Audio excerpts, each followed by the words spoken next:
என்னோடய விடுகதைகளுக்கு, கதைகளுக்கு, ஜோக்குகளுக்கு எல்லாத்துக்கும் நீங்கள் அழகாக விடையெல்லாம் கொடுக்குறீங்க. இதை நினச்சி எனக்கு ரொம்ப சந்தோஷமாக இருக்குது. ஏன்னா ஏதோ ஒரு சின்னதாக ஒரு ஹாப்பி, சின்னதாக ஒரு மகிழ்ச்சியை நம்மளுக்கு நாம்ளே கொஞ்சம் என்ஜாயபுளாக ஜாலியாக இருந்தால் தான் இன்னும் நல்ல ஒரு மகிழ்ச்சிகளெல்லாம் நம்மளை நோக்கி வரும். நம்ம எதை கேட்குறோமோ அது தானே நமக்கு வரும். அதனால் எல்லோரும் இதெல்லாம் கலந்துட்டு எல்லோரும் நடுவு எல்லாத்துக்கும் நல்ல ஆன்சர்லாம் சொல்லியிருக்காங்க. எனக்கு ரொம்ப சந்தோஷமாக இருக்குது. இப்போ நம்ம குதிரை கதைக்கு வருவோம். குதிரை குட்டிக்கிட்ட அம்மா என்ன சொல்லித்து,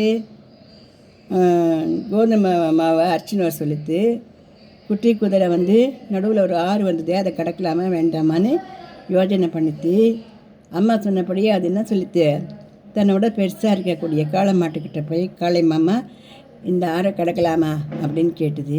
கடக்கலாம் அப்படின்னு சொல்லித்து. அதே நேரத்தில் ஒரு அணிலக்கா சொல்லித்து, வேண்டாம் வேண்டாம் வேண்டாம், நேற்றுக்கு என்னோடய ஃப்ரெண்டு இதை கடந்து வச்சு தான் இறந்தே போயிட்டான், பேசாமல் வீட்டுக்கு கிளம்பிப்போ, ஆபத்து ஆபத்து அப்படின்னு சொல்லிட்டு குதிரைக்குட்டி என்ன பண்ணியிருக்கோன்னு கேட்டிருந்தேன். எல்லோரும் இப்போ தான் யோஜனை பண்ணுங்க போல இருக்குது. என்ன ஆஃபீஸ்லாம் போயிருப்பீங்க, ஞாயிற்றுக்கிழமை ஒன்றா தானே லீவு இல்லை, நான் ஆன்சர் சொல்லிடுறேன், பரவாயில்லையா? அந்த குட்டி குதிரை வீட்டுக்கு திரும்பி வரல, அந்த ஆறை கடந்து போச்சு. ஏன் தெரியுமா? எல்லார் சொல்கிற எல்லா வார்த்தைகளிலையும் நிச்சயமாக உண்மை இருக்கும், அது தப்பு இல்லை. அந்த உண்மை நம்மளுடைய வாழ்க்கைக்கு எந்த அளவுக்கு பொருந்ததுன்னு நாம் தான் யோசனை பண்ணணும் இல்லையா?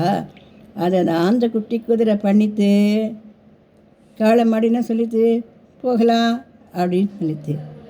காளை மாடி ஏன் போகலான்னு சொல்லித்து அப்படின்னாக்கா, அதுக்கு முதல் நாள் ஒரு குரங்கே அந்த ஆறில் கடந்து வந்ததை பார்த்து போகலாம், ஒன்றும் பயமில்லைன்னு சொல்லிட்டு, அதோட யோஜனையிலேருந்து அது சொன்னது கரெக்டு. அப்போ அணிலக்கா சொன்னது தப்பா? அதுவும் தப்பு இல்லை. அணிலக்காவோட ஃப்ரெண்டு யார்? இன்னொரு அணில். அணில் அந்த தண்ணியில் அடிச்சுன்னு போகிறதுக்கு சான்ஸ் உண்டு தானே, அது சொன்னது நிஜம்தானே. அதனால் ஊரில் சொல்கிறவா எல்லோரும் எது சொன்னாலும் அதெல்லாம் நிஜம்தான். அவளுடைய அனுபவத்திலேருந்து அவள் சொல்கிறதான். நம்மளுடைய வாழ்க்கைக்கு எந்த அனுபவம் பொருத்தமாக வருதுன்னு பார்த்து நம்ம அதை ஃபாலோ பண்ணணும். சரியா சகோதரிகளே? உங்களுக்கெல்லாம் தெரியாது நான் சொல்கிறேன்னா, என்னமோ உங்களோட கூட இந்த மாதிரியா கதையெல்லாம் சொல்லணுன்னு ஒரு ஆசை, அதனால் சொல்லிட்டு சரியா?